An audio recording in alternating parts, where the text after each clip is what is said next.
Bloomberg Audio Studios. Podcasts, radio, news. Congressman Seth Moulton, the Democrat from Massachusetts, has arrived in Chicago. And of course, if you've been with us before, you're aware of his time as a Marine combat veteran serving 4 tours in Iraq. So a unique perspective that we always enjoy sharing. Congressman, it's great to see you in Chicago. Thanks for being here. Yeah. This clearly made Joe Biden angry. How does it make you feel? Well, I mean, we all know how important Beau Biden's service is to Joe Biden as a father, as a commander-in-chief, as an American. And it is really remarkable that you have a major party candidate in Donald Trump who just truly hates veterans. And that's not an exaggeration. He has shown time and time and again. He's called us losers and suckers. In other words, losers for signing up, suckers if you get killed. He was walking around Arlington Cemetery with his own chief of staff, Marine veteran John Kelly, when he said, I just don't understand why they did it. What was in it for them? And this, while John Kelly was there in part to see his own son's grave, Lieutenant Kelly, who died in Afghanistan. Well, whatever you may think about his attitude toward veterans, he does have a veteran running with him in J.D. Vance. Kamala Harris also has a veteran running with her in Tim Walz, and yet his service record has come under immense scrutiny since his selection. J.D. Vance has framed it as stolen valor. Well, because J.D. Vance is following Donald Trump's playbook of denigrating veterans. And we should be celebrating the fact that, for the first time in a long time, we have 2 veterans on the major party candidates. The first time that we've had veterans really from these most recent wars. And that's something that we should be celebrating. And, both J.D. Vance and Tim Walz have service records that should be lifted up and used as examples. Instead, J.D. Vance is just going down the same path as Donald Trump and attacking the service record of Tim Walz, who by all accounts was a great soldier in the Army. Well, look, we saw this with your former colleague, John Kerry from Massachusetts, the Swift boats. Of course, we've got some of the same people involved in the messaging in this campaign, and Chris LaCivita, who was part of the Swift boats campaign back in 2004. I was compelled by Mark Kelly's response to all of this. Clearly was not happy with this stolen valor accusation, but he said both of you should be thanked for your service. J.D. Vance. That's right. And Tim Walz. Is that the way we should approach it? Exactly. And then that's what I just said. I mean, we should be lifting up the fact that both of them have served the country in different and important ways. And what veterans really hate is other veterans who misrepresent their service, who make their record out to be more than it is. And that fundamentally is what J.D. Vance is trying to accuse Tim Walz of, but it just doesn't hold water. It doesn't hold water at all. And it's not really the way that veterans respect each other.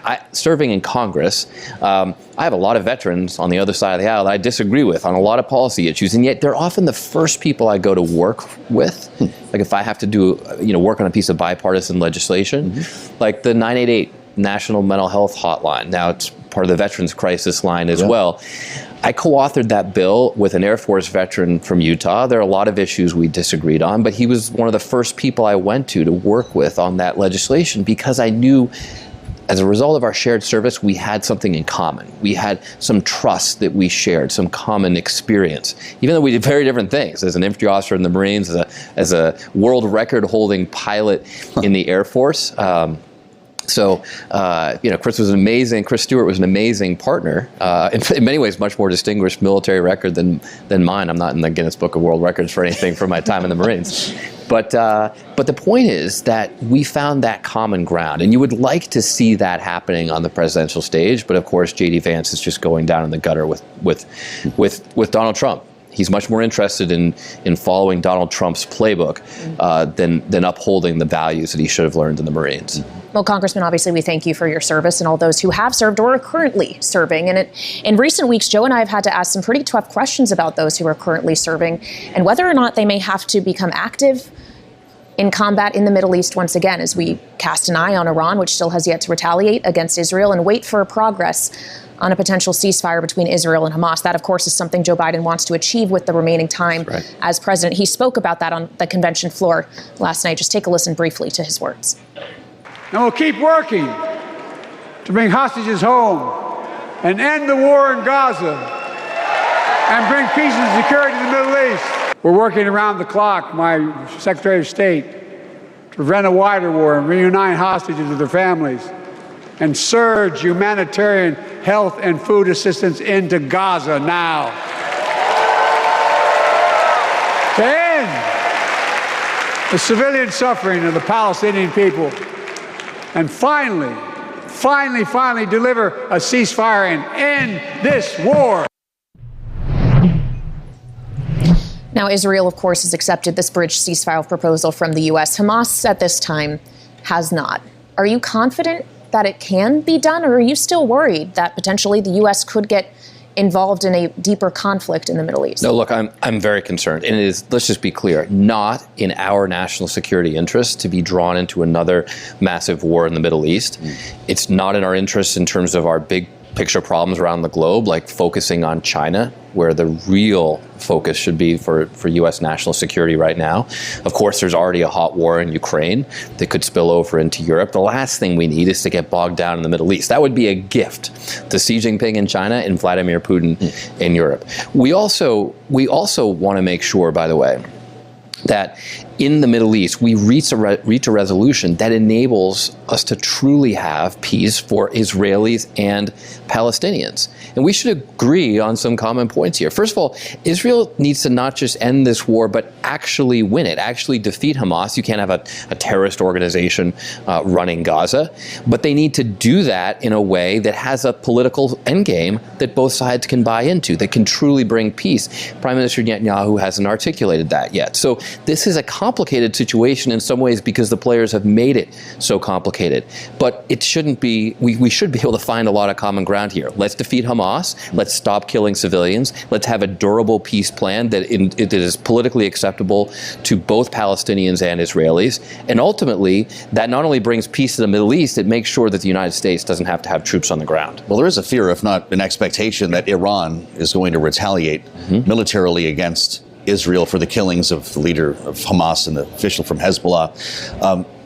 That means that once again, after what we saw in April, American airmen, sailors could actually be in direct head-to-head combat, essentially, knocking down missiles out of the air, shooting at drones. We're getting very close to a direct engagement in that world with Iran. How nervous does that make you? That's right. And, you know, the Republicans have attacked President Biden for trying to de-escalate the situation. Let me just be clear.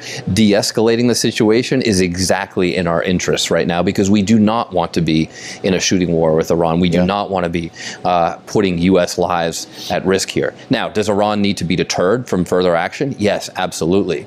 But this is a complex negotiation going on here, and we want to have fundamentally peace between Israelis and Palestinians so that Iran doesn't have the motive to continue these attacks.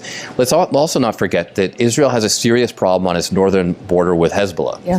And I think that's a particularly complex situation. There's not an easy answer there. Israel has already seen 100,000 of its citizens displaced. They need to be able to go back to their homes in peace. So, you know, there's a reason why the United States is having a role in the peace process here and why we're trying to stay out of a direct conflict that would fundamentally draw us into a war.